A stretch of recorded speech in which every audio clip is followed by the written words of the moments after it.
Okay student good morning. तो आज हूँ आमर जो 30 आवर ओएस प्रिलिम 2024 हम जो टार्गेट रखी तार हूँ सेकेंड क्लास। सेकेंड क्लास रे आम पढ़ुचे को टॉपिक ना पॉलिट पॉलिट पे हम टार्गेट रखी टोटाल 8 आवर। 8 आवर रु प्रथम गोटे क्लास आम कंप्लीट सर अप्रोक्सीमेटली 1 आवर पाखापाखि किंतु आज क्लास हूँ सेकेंड क्लास टिके 1 आवर रु टिके कम रहिबो। ओके, तो आज क्लास में डिस्कशन करबा second part of the polity. किंतु गोटे जिन मुझे आरंभ तुमको कहूँ जदि तुम्हें चाहूच ए 30 आवर सेशन को पूरा कंप्लीट करने तो काइंडली वीडियो को तुम शेयर कर तुम सांग सहित नंबर 1 पॉइंट। नंबर 2 जब कौन पिला नुआ देखुच ए क्लास को लाइव करने को चाहूच डिस्क्रिप्शन रे व्हाट्सएप लिंक दिखाई से थ्रू तुम ग्रुप रे जॉइन हो पार जोटा कि फ्री रे तुमको लाइव क्लास दिया। तो क्लास को हम बर्तमान कंटिन्यू करवा। अच्छा, पीडीएफ समस्त शो हो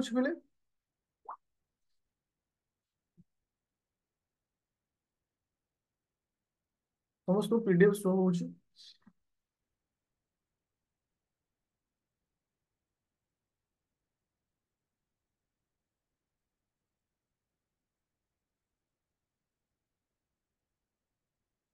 तो बर्तमान आम आज जो आम अलरेडी को टॉपिक सारी पिले खाली टिके रिवीजन करदो गोटे सेकंड पे को टॉपिक हमर सइला।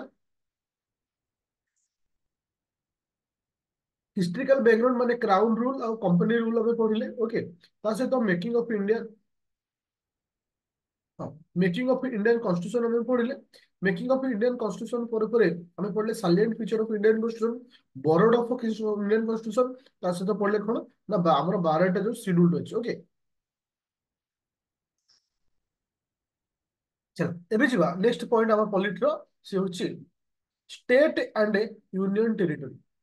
स्टेट एंड यूनियन टेरिटरी प्रथम आपको मन रखिबार अछि केउ आर्टिकल रु केउ आर्टिकल भितर अछि। मन रख पिले तुमर आर्टिकल 1 रु आर्टिकल 4 भितर अछि कहा अंडर रे आसुछि ना पार्ट 1 अंडर रे आसुछि। कहा अंडर रे आसुछि पार्ट 1 अंडर रे आसुछि।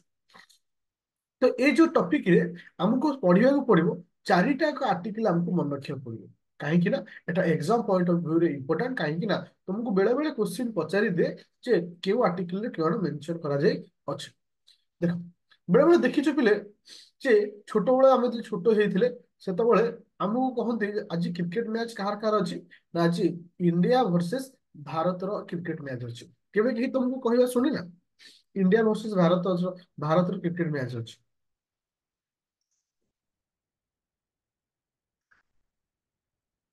କେହି ବି କହିଥିବେ ତମେ ଛୋଟବେଳେ ଫିଲ୍ କରିଥିବ ତମେ ଶୁଣିଥିବ। আচ্ছা ঠিক আছে। তো তো এই কনসেপ্টটা হচ্ছে এরকম বেস করি দেখো India that is Bharat.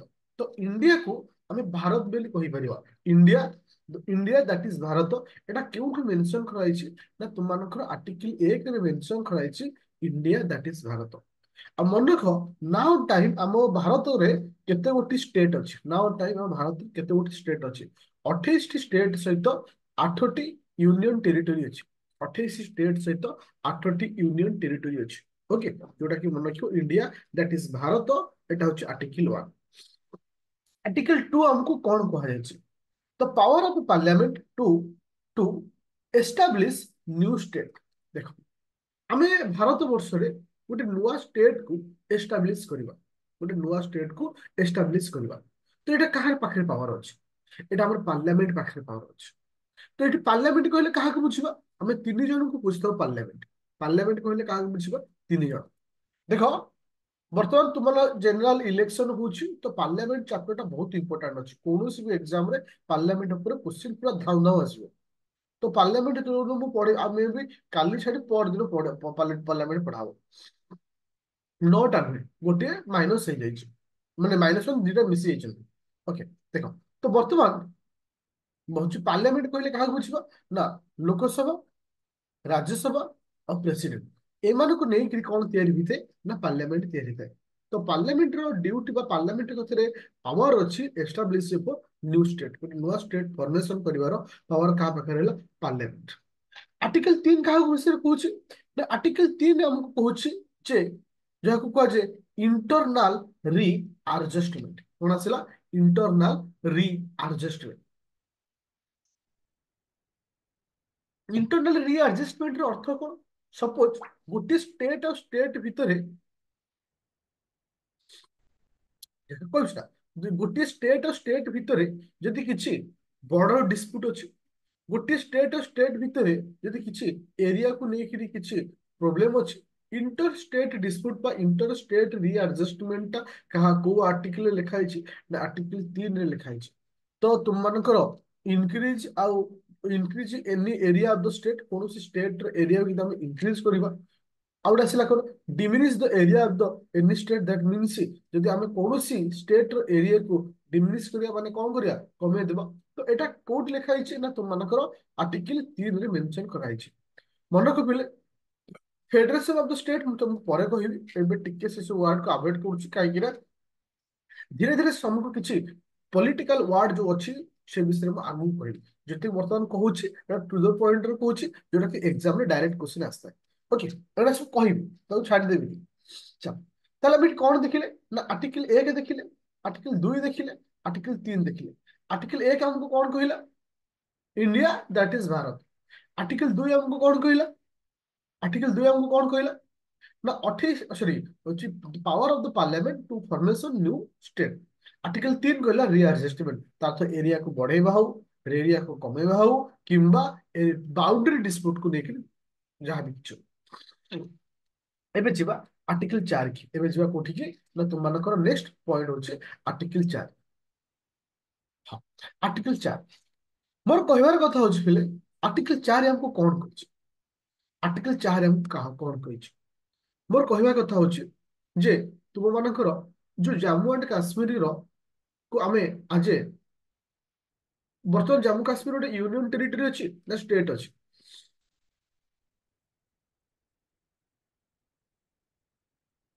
Union territory अछि मोर कहया कथा जहां भी किछि हमें तर बाउंड्री को एपट सपोर्ट कले जहां भी किछि सेटा गोटे अमेंडमेंट थ्रू रे हैला कि सेटा गोटे अमेंडमेंट थ्रू रे हैला कि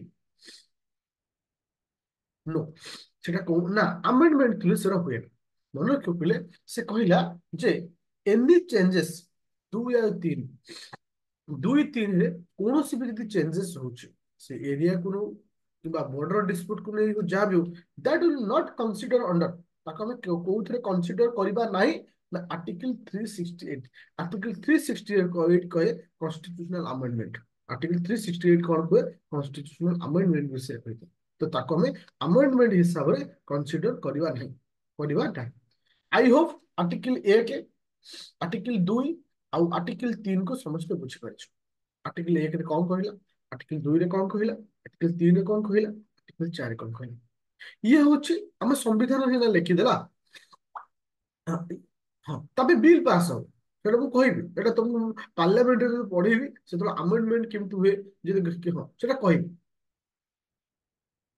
सेटा कहि से तब टिके धैर्य धर कारण पॉलिटिक्स से टिके टिके इंटरलिंक थाए ना गोटे जो टॉपिक टा सेटा पार्लियामेंट चैप्टर रे बहुत क्लियर है जे केउ प्रकार सब बिल पालन होता है अमेंडमेंट केमति होता है जो संशोधन हम जो कहूचे एटा को प्रोसेस रे होता है एवरीथिंग सेट जानिबा ओके तो बर्तमान देखिबा जेतो स्टेट हमर फॉर्मेशन हबा को बसिला स्टेट को नेकी रूल आसीगला प्रोब्लेम कोन हला ना जेमति ओडिया भाषा कहउथवा लोकन पई गोटे स्टेट ଆଉ ବଙ୍ଗାଳୀ ଲାଙ୍ଗୁଏଜ କହୁଥିବା ଲୋକମାନଙ୍କ ପାଇଁ ଗୋଟିଏ ଷ୍ଟେଟ ସେମିତି ସମସ୍ତେ କହିଲେ ଯେତେଟା ଲାଙ୍ଗୁଏଜ ସେତେଟା ଷ୍ଟେଟ ଯୋଉଟା କି ଆଫ୍ଟର ଇଣ୍ଡିପେଣ୍ଡେଣ୍ଟ ଗୋଟେ ମୁଦ୍ଦା ରହିଗଲା ଗୋଟେ ତୁମମାନଙ୍କର ଚ୍ୟାଲେଞ୍ଜିଂ ରହିଗଲା କାହା ପାଇଁ ନା ଆମ ସମ୍ବିଧାନ ପାଇଁ ତା ସହିତ ଆମ ଗଭର୍ଣ୍ଣମେଣ୍ଟ ମାନଙ୍କ ପାଇଁ ଯେ ଆମେ କେମିତି ଷ୍ଟେଟ କୁ ସେପାରେଟ କରିବା କାରଣ ଗୋଟିଏ ଲାଙ୍ଗୁଏଜ ଗୋଟିଏ ଷ୍ଟେଟ ଯଦି ହବ ଏଇଟା କଣ ହେଇଯିବ ବହୁତ ପ୍ରୋବ୍ଲେମ କ୍ରିଏଟ କରିବ ତ ପ୍ରଥମେ ଗୋଟେ କମିଟି ଆସିଥିଲା ସେ କମିଟିର ନାଁ ହଉଛି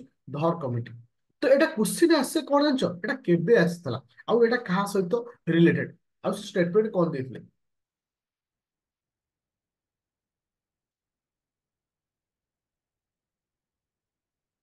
ଆଚ୍ଛା ସେ କଣ କହିଲେ ପିଲେ ମନେ ରଖିବ ଧର କମିଶନ କେବେ ଆସିଥିଲା ଯେ ଧର କମିଶନ ଆସିଥିଲା କେବେ ତୁମମାନଙ୍କର 1948 ମସିହା ଜୁନ ମାସରେ 1948 ମସିହା ଜୁନ ମାସରେ ଯାହାର ନାଁ ହଉଛି ଏସ୍ କେ ଧର ଯାହାର ଚେୟାରମ୍ୟାନ କିଏ ଥିଲେ ଏସ୍ କେ ଧର ଥିଲେ ଓକେ କିଏ ଥିଲେ ଏସ୍ କେ ଧର ଥିଲେ ଯେତେବେଳେ ସେ ତାଙ୍କ ରିପୋର୍ଟକୁ ସବମିଟ କରିଥିଲେ ଯେ state should be Don on the basis of administrative rather than rather than linguistic factors ତାର ତ ଏ ଷ୍ଟେଟମେଣ୍ଟ କୁ ପୁରା ପଢିବ ଯେ এটা କିଏ କହିଥିଲେ, କେଉଁ କମିଶନ କହିଥିଲା ଯେ ଯେ ମାନେ ଆଡମିନିଷ୍ଟ୍ରେଟିଭ ସହିତ ରାଦର ଦାନ ଲିଙ୍ଗୁଇଷ୍ଟିକ ଫ୍ୟାକ୍ଟର ବିଷୟରେ କୁହାଯାଇଥିଲା। ତ ଏଟା କେଉଁ ଷ୍ଟେଟମେଣ୍ଟରେ କୁହାଯାଇଛି, ଧର କମିଶନର ଷ୍ଟେଟମେଣ୍ଟରେ କୁହାଯାଇଥିଲା। ତଥାପି ସଲ୍ୟୁସନ ବି ହେଇପାରିଲାନି ଯେ ଆକ୍ଚୁଆଲି ଆମେ ଷ୍ଟେଟ ମାନଙ୍କୁ କେମିତି ଡିଭାଇଡ କରିବା।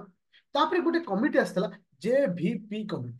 ତାପରେ ଗୋଟେ କମିଟି ଆସିଲା କଣ, JVP କମିଟି। ଏଇଠି କ୍ୱେଶ୍ଚିନ୍ ଆସେ JVP କମିଟିର ଭି ଷ୍ଟାଣ୍ଡ ଫର, ଏଟା ଗୋଟେ କ୍ୱେଶ୍ଚିନ୍ ଆସିଥିଲା। ଭି କହିଲେ କଣ ବୁଝିବା, ଭି କହିଲେ ଦେଖ ଯେ ଅର୍ଥ ହଉଛି କଣ, ଜବାହରଲାଲ ନେହେରୁ। ଯେ ଅର୍ଥ କଣ, ଜବାହରଲାଲ ନେହେରୁ। ଭି ଅର୍ଥ ବଲ୍ଲଭ ଭାଇ ପଟେଲ। और पी ଅର୍ଥ ପିତାବି ସୀତାରାମಯ್ୟା। ଗୋଟେ ସେ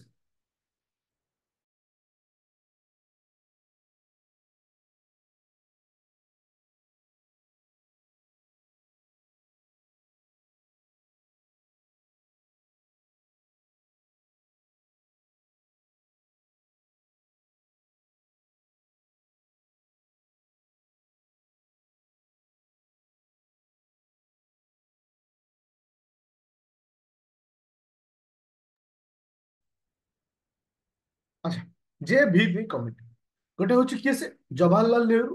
ଭି ଫର ହେଲା କଣ, ବଲ୍ଲଭ ଭାଇ ପଟେଲ। ତାପରେ ହଉଛି ବଲ୍ଲଭ ଭାଇ ପଟେଲ। ପି ହେଲା ପିତାବି ସୀତାରାମಯ್ୟା। ଏ କମିଟି କେବେ ଆସିଥିଲା, 1948 ଡିସେମ୍ବରରେ ଆସିଲା। ରିପୋର୍ଟ ଦେଲା କେବେ ନା ଏପ୍ରିଲ 1949 ମସିହାରେ। ଏ କମିଟି ଗୋଟେ ଷ୍ଟେଟମେଣ୍ଟ ଦେଇଥିଲା। ସେ କହିଲା, ହଁ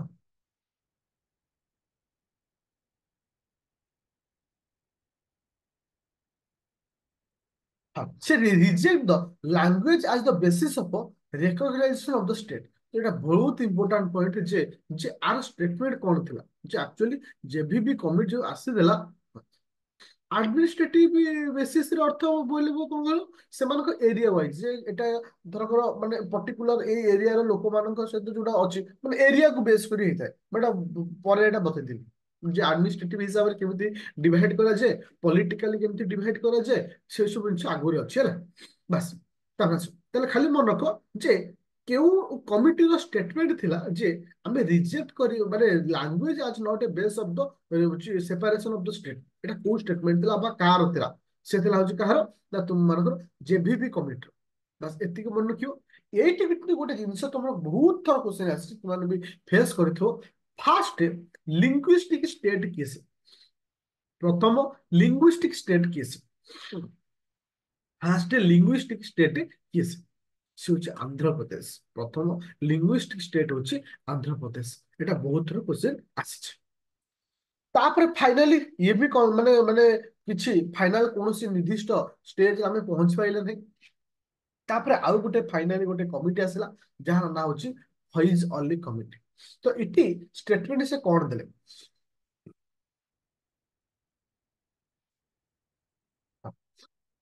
ଯେ ଇଏ ଆସିଥିଲେ କେବେ ନା 1993 ଡିସେମ୍ବର ଆସିଥିଲେ। ଫୈଜ ଅଲି ତାଙ୍କ ନାଁ ଥିଲା। ଅଦର ମେମ୍ବରଙ୍କ ନାଁ ବି ମନେ ରଖିବା ଦରକାର ନାହିଁ, ଖାଲି ମନେ ରଖିବ ଫୈଜ ଅଲି କମିଟି। ଇଏ କହିଥିଲେ ଯେ ୱାନ୍ ଲାଙ୍ଗୁଏଜ ୱାନ୍ ଷ୍ଟେଟ, ଆକୁ ରିଜେକ୍ଟ କରିଥିଲେ। ଏଟା କ୍ୱେଶ୍ଚିନ୍ ଆସିଛି UPSC ରେ ଯେ କାହାର ଷ୍ଟେଟମେଣ୍ଟରେ କୁହାଯାଇଥିଲା ରିଜେକ୍ଟେଡ କରାଯାଇଥିଲା ୱାନ୍ ଲାଙ୍ଗୁଏଜ ୱାନ୍ ଷ୍ଟେଟ, ଗୋଟିଏ ଲାଙ୍ଗୁଏଜ ଗୋଟିଏ ଷ୍ଟେଟ ହେଇପାରିବନି। এটা କିଏ ରିଜେକ୍ଟ କରିଥିଲେ, এটা ଫୈଜ ଅଲି କମିଟି ରିଜେକ୍ଟ କରିଥିଲେ। କିନ୍ତୁ ଇଏ କହିଥିଲେ ଆମେ ଲାଙ୍ଗୁଏଜ କୁ ବେସ୍ କରିକିରି ଆମେ ଷ୍ଟେଟ କୁ ସେପାରେଟ କରିପାରିବା।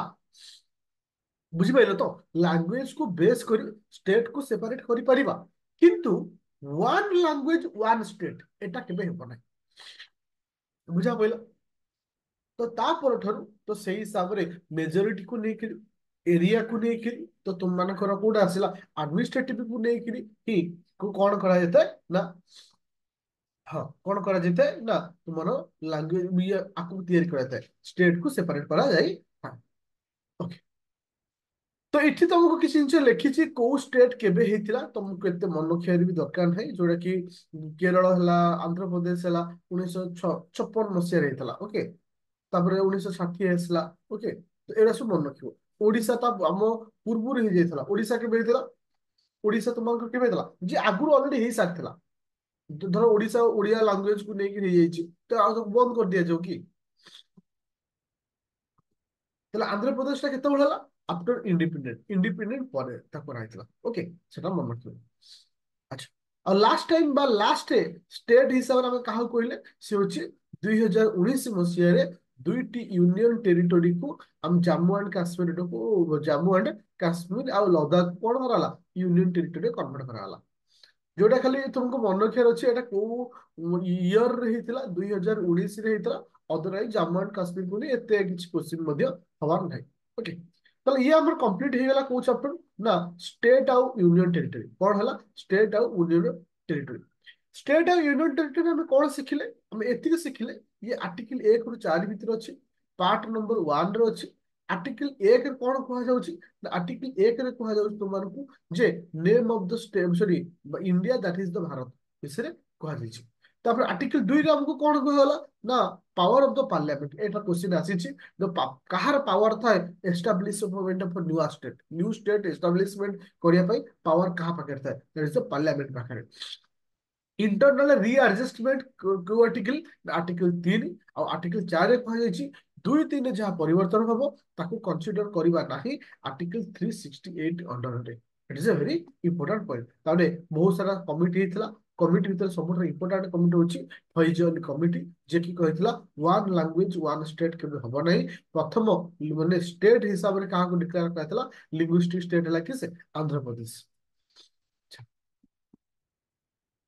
ଏବେ ଯିବା ନେକ୍ସଟ ପଏଣ୍ଟ ହଉଛି ସିଟିଜେନସିପ ଏବେ ହଉଛି ନେକ୍ସଟ ପଏଣ୍ଟ ହଉଛି ସିଟିଜେନସିପ ଦେଖ ଆଜି ପର୍ଯ୍ୟନ୍ତ ଯେତେବେଳେ ଆମେ କୌଣସି ପ୍ରିଭିୟସ କ୍ୱେଶ୍ଚନ କୁ ଆନାଲିସିସ୍ କରୁ ତ ଗୋଟିଏ କ୍ୱେଶ୍ଚନ ରୁ ଦିଟା କ୍ୱେଶ୍ଚନ ମ୍ୟାକ୍ସିମମ୍ ହେଇଥାଏ କାହାକୁ ନେଇକରି ସିଟିଜେନସିପ କୁ ନେଇକି କଣ ହେଇପାରିବ ସିଟିଜେନସିପ କୁ ନେଇକରି କ୍ୱେଶ୍ଚନ ସେ ବିଷୟରେ ମୁଁ ଆଜି ଡିସ୍କସନ କରିବି ଡିପଲି ଯିବିନି ଓଭରାଲି ଯିବି। ଦେଖ ଆଉ ଗୋଟେ ତ ସମସ୍ତଙ୍କୁ ମୁଁ ଗୋଟେ କଥା କହିବାକୁ ଚାହୁଁଛି ବର୍ତ୍ତମାନ ଆମେ ଯୋଉ କ୍ଲାସ କରୁଛେ ଏ କ୍ଲାସ ହଉଛି mind map class mind map ର କ୍ଲାସ ଅର୍ଥ ଆମେ ଡିପଲି ଯାଉନି ତାର ତ ଇମ୍ପୋର୍ଟାଣ୍ଟ କୁ ଉପରେ ଉପରେ ଯାଉଛି ମୋ କଥା ବୁଝିପାରୁଛ କାହିଁକି ନା ଯେତେବେଳେ ମୁଁ ଯୋଉଟା ଓଏସ ପିଲା ବହୁତ ସାରା ଏଠି ପଢୁଛ ତୁମେ ଦେଖିଥିବ ସେମାନଙ୍କୁ ପଢାଯାଏ ଆର୍ଟିକିଲ 16 ଗୋଟେ କ୍ଲାସ ଭାବ କେତେ ଡିପଲି ଆମେ ଯାଇଥିବୁ ଆର୍ଟିକିଲ 14 ଗୋଟେ କ୍ଲାସ ତ କିନ୍ତୁ ଏଠି ଆମେ କଣ କରିବା ନା ଆର୍ଟିକିଲ 14 16 12 13 ଏଗୁলো ସବୁ ଗୋଟେ କ୍ଲାସରେ ପଢିବା ତାର ତ ଏଠି ଆମେ ଇମ୍ପୋର୍ଟାଣ୍ଟ ପଢିବା ମାଇଣ୍ଡ ମ୍ୟାପ ପଢିବା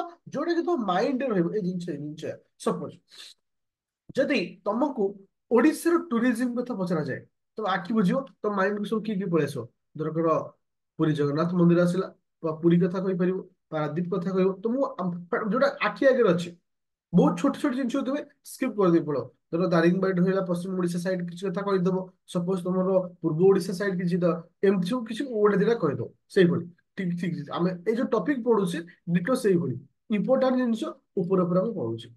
ଆଚ୍ଛା ଗୋଟେ କ୍ୱେଶ୍ଚିନ୍ ଆସେ ଯେ ସିଟିଜେନସିପ କେଉଁ ଆର୍ଟିକିଲ ଆଉ କେଉଁ ପାର୍ଟ ସିଟିଜେନସିପ କେଉଁ ଆର୍ଟିକିଲ ରୁ କେଉଁ ଆର୍ଟିକିଲ ଆଉ କେଉଁ ପାର୍ଟ ମନେ ରଖିବ ଆର୍ଟିକିଲ 5 ରୁ 11 ହଉଛି କିଏ ସେ ନା ସିଟିଜେନସିପ ପାର୍ଟ ହଉଛି କେତେ ନା ପାର୍ଟ ହଉଛି ସେକେଣ୍ଡ ପାର୍ଟ ଏଟା ହଉଛି ଗୋଟେ କ୍ୱେଶ୍ଚିନ୍ ଆସିଥାଏ। ଆଚ୍ଛା ଆମର ଏଠି ଦି ପ୍ରକାର ଅଛି ଯୋଉ ସିଟି ଆମର ଯୋଉ ମାନେ ଫଣ୍ଡାମେଣ୍ଟାଲ ରାଇଟ ଅଛି ଦୁଇ ପ୍ରକାର ଲୋକ ରହୁଛନ୍ତି ଭାରତରେ ଗୋଟେ ହଉଛି ସିଟିଜେନ ଅଫ ଇଣ୍ଡିଆ ଆଉ ଗୋଟେ ହଉଛନ୍ତି କିଏ ନନ୍ ସିଟିଜେନସିପ ତ ଆମର କିଛି ଆର୍ଟିକିଲ ଅଛି ପର୍ଟିକୁଲାର ସିଟିଜେନ ଅଫ ଇଣ୍ଡିଆ ମାନଙ୍କ ପାଇଁ କିଛି ଆର୍ଟିକିଲ ଅଛି ପର୍ଟିକୁଲାର ସିଟିଜେନ ମାନଙ୍କ ପାଇଁ ତାକୁ ଆଉ କେହି ଏନ୍ଜୟ କରିପାରିବେନି ଏଟା କ୍ୱେଶ୍ଚିନ୍ ଆସେ ଆର୍ଟିକିଲ 15 ଆର୍ଟିକିଲ 16 ଆର୍ଟିକିଲ 19 ଆର୍ଟିକିଲ 29 ଆଉ 30 ଏଟା କ୍ୱେଶ୍ଚିନ୍ ଆସିଛି କେଉଁ କେଉଁ ମାନେ କେଉଁ କେଉଁ ଆର୍ଟିକିଲ ଓନ୍ଲି ଫର ଦ ଇଣ୍ଡିଆ ତାକୁ କେହି ବି ୟୁଜ କରିପାରିବେନି ତମର ଯୋଉ ଆର୍ଟିକିଲ ଅଦର ସବୁ ରହିଲା ସପୋଜ ଫଣ୍ଡାମେଣ୍ଟାଲ ରାଇଟ ର ଅନ୍ୟ ଯୋଉ ସବୁ ଆର୍ଟିକିଲ ଅଛି ତାକୁ ଅଦର ପିପୁଲ ମାନେ ୟୁଜ କରିପାରିବେ ଯୋଉମାନେ ତମର ଏ ହଉଛି ଫ୍ରେଣ୍ଡଲି ଆଲାଏନ୍ସ କଣ୍ଟ୍ରିର ଲୋକମାନେ ୟୁଜ କରିପାରିବେ କିନ୍ତୁ ଆମେ ୟୁଜ ଆମର ଯୋଉ ଏତିକି ଭିତରେ ଆକୁ ଛାଡି ଆଉ କେହି ୟୁଜ କରିପାରିବେନି ବୁଝା ପଡିଲା article 15 16 19 29 30 only for the citizens of India only for the citizens of India କିନ୍ତୁ ଏଥିରେ କଣ ଲେଖା ହେଇଛି ସେଟା ଆମେ ଆଗକୁ ପଢିବା। ଏବେ ଦେଖିବା ନେକ୍ସଟ ପଏଣ୍ଟ ହଉଛି କଣ ନା ଭେରି ଇମ୍ପୋର୍ଟାଣ୍ଟ ପଏଣ୍ଟ ଯୋଉଟା କି ଏକ୍ସାମ ପଏଣ୍ଟ ଅଫ ଭ୍ୟୁରେ ତୁମ ମାନଙ୍କର ଆଇ ଥିଙ୍କ 2021 ଓଏସ ଏକ୍ସାମରେ କ୍ୱେଶ୍ଚିନ୍ ଆସିଥିଲା ଜଣେ ଭାରତର ନାଗରିକ ହବ କେଉଁ ଗ୍ରାଉଣ୍ଡ ଜଣେ ଭାରତର ନାଗରିକ ହବ କେଉଁ ଗ୍ରାଉଣ୍ଡରେ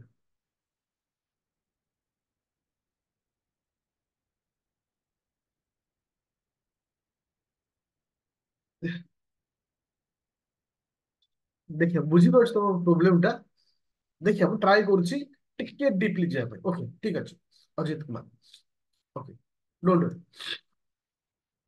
ଓକେ ଯେ ବର୍ତ୍ତମାନ ହଉଛି କଣ ନା ଆମେ ଭାରତର ନାଗରିକକୁ କେମିତି ଆକ୍ୱାର କରିପାରିବା କେଉଁ କେଉଁ ଗ୍ରାଉଣ୍ଡରେ। ଗୋଟେ ହଉଛି by birth, by descent, by registration, by naturalisation, by incorporation. तो ଏଟାକୁ ପୁରା ପାଞ୍ଚଟା ପଏଣ୍ଟକୁ ବୁଝି ଦବ। ଏଟା ଡାଇରେକ୍ଟ କ୍ୱେଶ୍ଚିନ୍ ପଚାରେ ଯେ ଏମାନଙ୍କ ଭିତରୁ କାହାକୁ ଆମେ ଆଜ ଏ ସିଟିଜେନ ହିସାବରେ ଆମେ ଗ୍ରହଣ କରିପାରିବା। ବାय ବାର୍ଥ, ବାय डिसेंट, ବାय ରେଜିଷ୍ଟ୍ରେସନ ଏସବୁ ପ୍ରୋସେସ ଅଛି ଯୋଉଟା କି ତୁମମାନଙ୍କର ଏଇ ପ୍ରୋସେସ ଦ୍ଵାରା ଜଣେ ଭାରତର ନାଗରିକ ହେଇପାରିବ। ସପୋଜ ମୁଁ ତୁମକୁ ଏଟା ପଢେଇବି, ତମେ କନଫ୍ୟୁଜ ହଉଛ ସାର୍ ସାର୍ डिसेंट ମାନେ କଣ, ବାय ରେଜିଷ୍ଟ୍ରେସନ ମାନେ କଣ। ଦେଖ ତୁମେ କଣ କରିପାରିବ, ଦେଖ ମୁଁ ତମକୁ ହିଣ୍ଟସ ଦେଲି, ମୁଁ ତମକୁ କି ପଏଣ୍ଟ କହିଲି, କି ପଏଣ୍ଟ କୁ ଆନାଲିସିସ୍ କରିବା ଦାୟିତ୍ୱ ତମର। ବାय डिसेंट ର ମାନେ କଣ, ମାନେ ହ୍ୱାଟ୍ସଆପରେ ମାରିଦେଲ ବା ସରି ଆମର ୟୁଟ୍ୟୁବରେ କିଛି ଆସିଗଲା, ତୁମେ ଗୁଗଲରେ ମାରିଦେଲ, ତ ଏଟା ତମର କ୍ଲିୟର ହେଇଗଲା ଯେ ଏଇ ଗ୍ରାଉଣ୍ଡ ହଉଛି ଆମ ପାଇଁ ଇମ୍ପୋର୍ଟାଣ୍ଟ। କିନ୍ତୁ ବାय डिसेंट କେବେ ପଚାରିବନି କିମ୍ବା ବାୟ ନ୍ୟାଚୁରାଲାଇଜେସନ କଣ ପଚାରିବନି। କିନ୍ତୁ ତମକୁ ପଢିବାର ଅଛି କେଉଁ କେଉଁ ଗ୍ରାଉଣ୍ଡରେ ଆମକୁ ଭାରତର ନାଗରିକ ଆମକୁ ମିଳିଥାଏ। ପୁରା କ୍ଲିୟର। ତ ସିଟିଜେନକୁ ନେଇକିରି ଆଜି ପର୍ଯ୍ୟନ୍ତ ଏଇତିକି ହିଁ କ୍ୱେଶ୍ଚିନ୍ ଆସେ, ଆକୁ ନେଇକିରି କ୍ୱେଶ୍ଚିନ୍ ଆସେ ନାହିଁ। ତ फिर भी ଆଉ ଥରେ ଟିକେ ରିଭିଜନ କରିଦଉଛି ଯେ ସିଟିଜେନସିପ କୋଉ ଆର୍ଟିକଲ ରୁ କୋଉ ଆର୍ଟିକଲ। ସିଟିଜେନସିପ କେଉଁ ଆର୍ଟିକଲ ରୁ କେଉଁ ଆର୍ଟିକଲ, ଆର୍ଟିକଲ 5 ରୁ ଆର୍ଟିକଲ 11। କେଉଁ ପାର୍ଟ ଅଣ୍ଡରରେ ଆସୁଛି, କେଉଁ part, part 11 sorry part double I. Okay କେଉଁ article only for Indian not for the others, only for Indian citizen not for the others, ଅନ୍ୟ ମାନଙ୍କ ପାଇଁ ନୁହେଁ। କେଉଁ ଆର୍ଟିକଲ, କେଉଁ ଆର୍ଟିକଲ, आर्टिकल 15, 16, 19, 29, 30। ओके अच्छा केउ केउ ग्राउंड ग्राउंड गुरा मन रखियो एटा इंपोर्टेंट। एबे आमे जिबा होची फंडामेंटल राइट। ओके तृतीय चैप्टर हमर होची फंडामेंटल राइट। देखो फंडामेंटल राइट एते जे गोटे भास्ट चैप्टर, टोटाली बोधे हमें मु जो ब्याच में पढ़ौतली अति कम रे में 8टा 9टा क्लास लागला पूरा फंडामेंटल राइट सिरिया पर। मु किंतु एठी 2टा क्लास को डिवाइड करछि। आज तुमको किसी फंडामेंटल राइट पढ़ेबी, आ काली जो गुडा तुम पढ़ा जीवो केवल फंडामेंटल राइट ट्राई करी सब डीप को टिके टिके टच करने पे जोटा कि तुमको जति दरकार जो पॉइंट।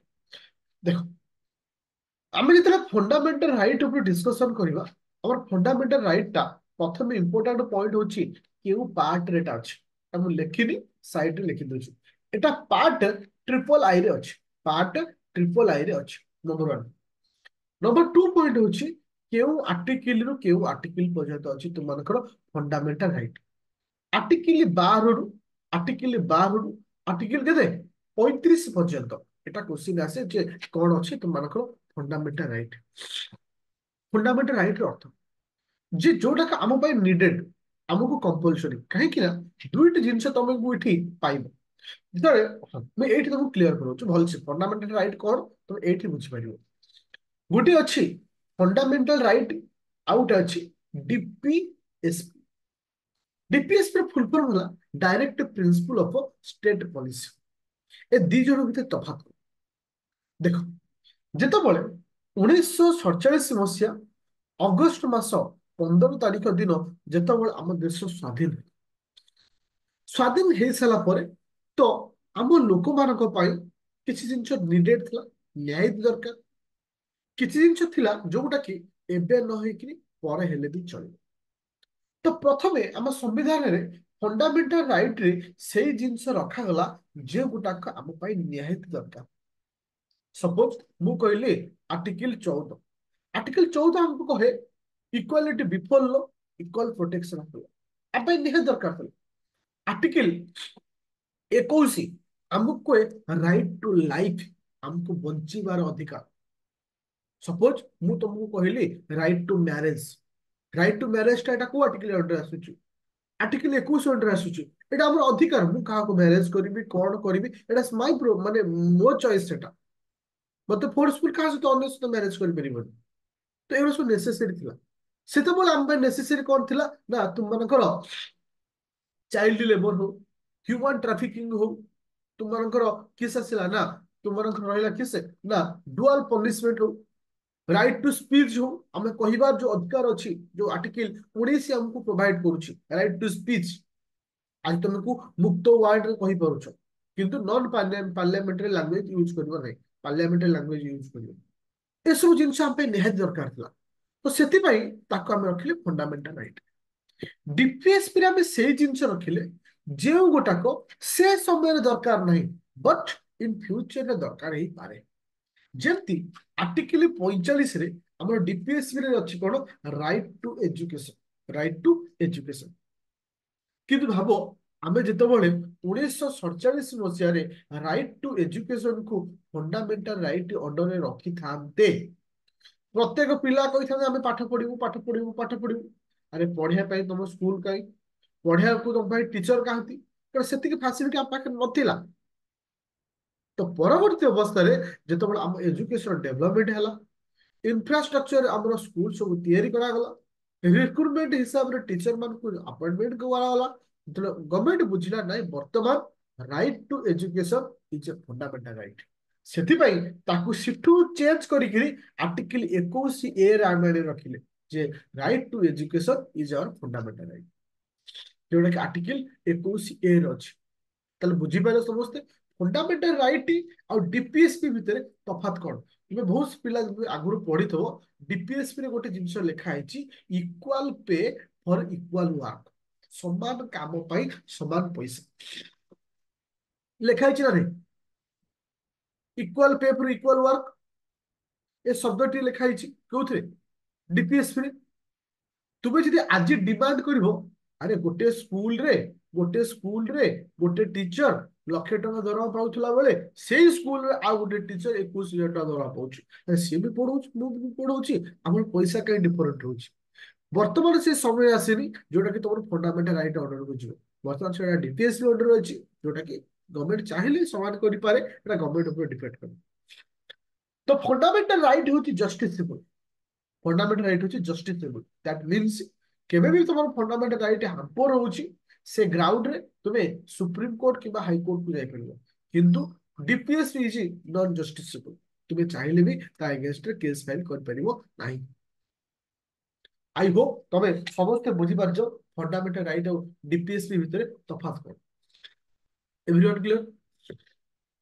चलो एबे हमें प्रथमे डिस्कशन करबा आर्टिकल 21 सॉरी आर्टिकल 12 आर्टिकल 12 हमको कहे डेफिनेशन ऑफ द स्टेट।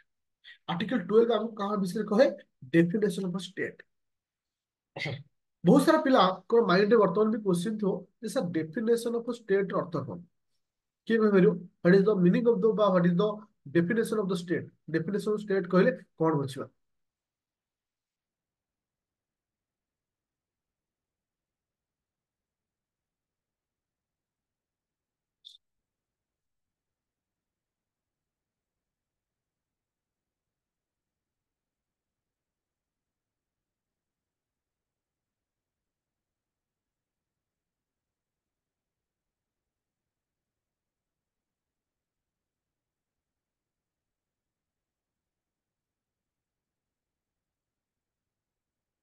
अच्छा देखो मु एठी कहि दोछि डेफिनेशन ऑफ स्टेट कहले हम काहा बुझिबा इट स्टेट र अर्थ नुहे जे तुम मानकर किसे ना ओडिशा आंध्र एमान को डेफिनेशन ऑफ स्टेट बिल कहा जाय नै डेफिनेशन ऑफ स्टेट आम क्या कहबा गवर्नमेंट जहाँ आम एग्जीक्यूटिव बोली कहूचे पार्लियामेंट जहाँ आम लेजिस्लेटिव बोली कहूचे ओके यूनियन सेमती स्टेट गवर्नमेंट गवर्नमेंट रहिला लेजिस्लेटिव ऑफ द स्टेट रहिला ओके तो तुम मानकर रहिला किसे लोकल अथॉरिटी रहिले तो एमान को सब जदी local all other other non statutory authority बोला स्टैट्यूटरी अथॉरिटी और non statutory authority non statutory authority किसे एलआईसी रहिला सेल रहिला ओएनजीसी रहिला एमान को कहते स्टेट बोली कहा जाए एमान को कहा जाए स्टेट बोली कहा जाए। आई होप समस्याटा बुझी पाइल। जदि मु तुमको एठी गोटे क्वेश्चन पचारे जोटा कि तुमको यूपीएससी थ्रो क्वेश्चन आसला BCCI BCCI is a state और yes BCCI is a state yes और बीसीसीआई गोटे स्टेट नुहे कहीं आम से स्टेट बोली कहवा जहाँ ऊपर गवर्नमेंट रो कंट्रोल रही जहाँ ऊपर गवर्नमेंट रो कंट्रोल रही स्टेट बोली कहवा ओके पूरा क्लियर अच्छे पर्यंत आर्टिकल 12 पर्यंत। তাহলে আর্টিকেল 12 ଆମକୁ କାହା ବିଷୟରେ କହୁଛି? Definition of the state. କାହା ବିଷୟରେ କହୁଛି? ଡେଫିନେସନ ଅଫ ଦ ଷ୍ଟେଟ ବିଷୟରେ କହୁଛି। ଆଚ୍ଛା, ମୋର କହିବାର କଥା ହଉଛି, ମୋ ଭଏସ କ୍ଲିୟର ହଉଛି? କାହିଁକି ନା ଏପଟେ ପ୍ରବଳରୁ ପ୍ରବଳ ବର୍ଷା ହଉଛି। କାଳେ ଯଦି ନେଟୱାର୍କ ଇସ୍ୟୁ ରହିବ, ମାନେ କ୍ଲାସ କୋଉ ମୁହୂର୍ତ୍ତରେ ବି କଟି ଯାଇପାରେ। Okay, ତ ଆମେ କିନ୍ତୁ କଣ୍ଟିନ୍ୟୁ କରିବା କ୍ଲାସକୁ, କିନ୍ତୁ କଣ୍ଟିନ୍ୟୁ କ୍ଲାସକୁ କରିବା, ଡୋଣ୍ଟ। ଆଚ୍ଛା, ଆର୍ଟିକଲ 13 ଫଣ୍ଡାମେଣ୍ଟାଲ ରାଇଟ। ତମର ତମ ଘରଟା କୋଉଠି?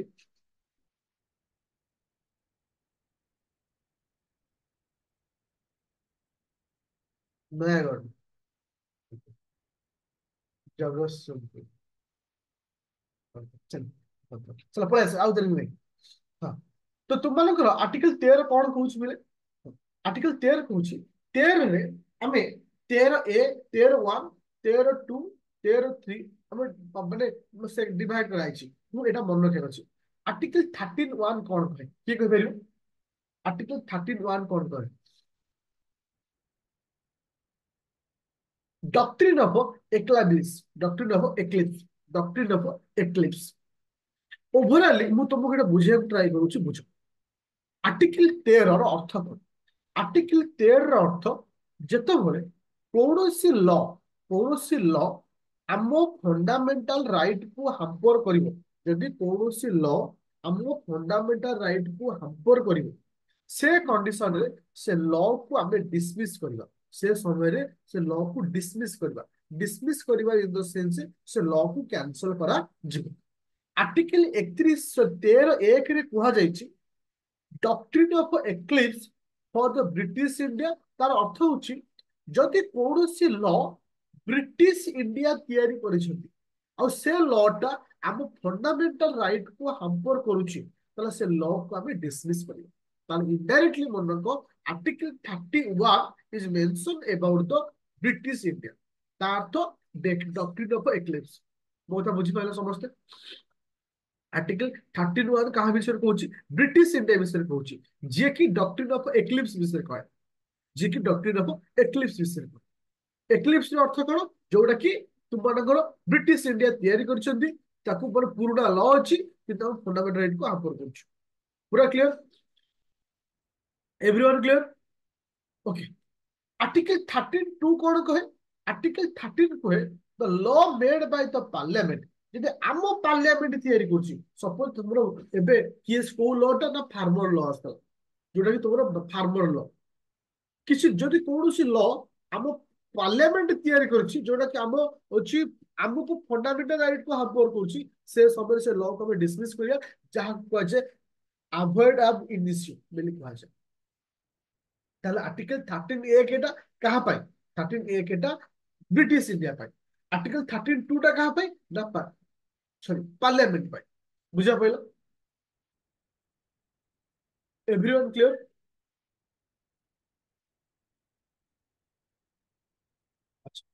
ତାପରେ ଯିବା, ତାପରେ ଯିବା ନେକ୍ସଟ ପଏଣ୍ଟ। ନେକ୍ସଟ ପଏଣ୍ଟ ହଉଛି, ଦେଖ ଏଠି ଲେଖା ହେଇଛି ଡକ୍ଟ୍ରିନ୍ ଅଫ ସେଭେରାବିଲିଟି। ତା ଅଣ୍ଡରରେ ଆସୁଛି। ସେଭେରାବିଲିଟିର ଅର୍ଥ ହଉଛି, ଯଦି କୌଣସି ଲ କୁ ଆମେ ଚେଞ୍ଜ କରୁଛେ, ସପୋଜ କିଛି ନିୟମ ଅଛି, ଯୋଉ ନିୟମ ଦ୍ୱାରା ଆମକୁ ପ୍ରୋବ୍ଲେମ ହଉଛି, ଆମେ କିଛି ଚେଞ୍ଜ କରିପାରିବା, ତାକୁ ହଉଛି ଡକ୍ଟ୍ରିନ୍ ଅଫ ସେଭେରାବିଲିଟି। ଆଚ୍ଛା, ଆର୍ଟିକଲ 13, ଆର୍ଟିକଲ 13(3) କଣ କହେ? ଆର୍ଟିକଲ 13(3) ଆମକୁ କଣ କହେ? ମନେ ରଖିଥିଲେ, ଆର୍ଟିକଲ 13(3) ଆମକୁ କହେ ଯେ ଡେଫିନେସନ ଅଫ ଲ। এটা କୋଶ୍ଚିନ୍ ଆସିଛି ଯେ ଡେଫିନେସନ ଅଫ ଲ କାହାକୁ କହିବ? এটা କୋଉଥିରେ ମେନସନ କରାଯାଇଛି? ଆର୍ଟିକଲ 13(1) ରେ ମେନସନ କରାଯାଇଛି ଡେଫିନେସନ ଲ। ଯେ ଲ କହିଲେ କଣ ବୁଝିବା? ଯେମିତି ତମର ଅର୍ଡିନାନ୍ସ ରହିଲା, ଯେମିତି ଅର୍ଡର ରହିଲା, ରେଗୁଲେସନ ରହିଲା, ରୁଲ ଅଫ କଷ୍ଟମ୍ସ ରହିଲା, ତ ଏମାନଙ୍କୁ ଲ ବୋଲି କୁହାଯାଇଥାଏ। ତମକୁ ଖାଲି ଏତିକି ମନେ ରଖିବାର ଅଛି, କେଉଁ ଆର୍ଟିକଲ ରେ ମେନସନ କରାଯାଇଛି definition of state? Article 13(3)(a)। ବାସ୍ ଏତିକି। ଆଇ ହୋପ ସମସ୍ତେ ବୁଝିପାରିଲ। ଆର୍ଟିକଲ 13 କହିଲେ କଣ ବୁଝିବା?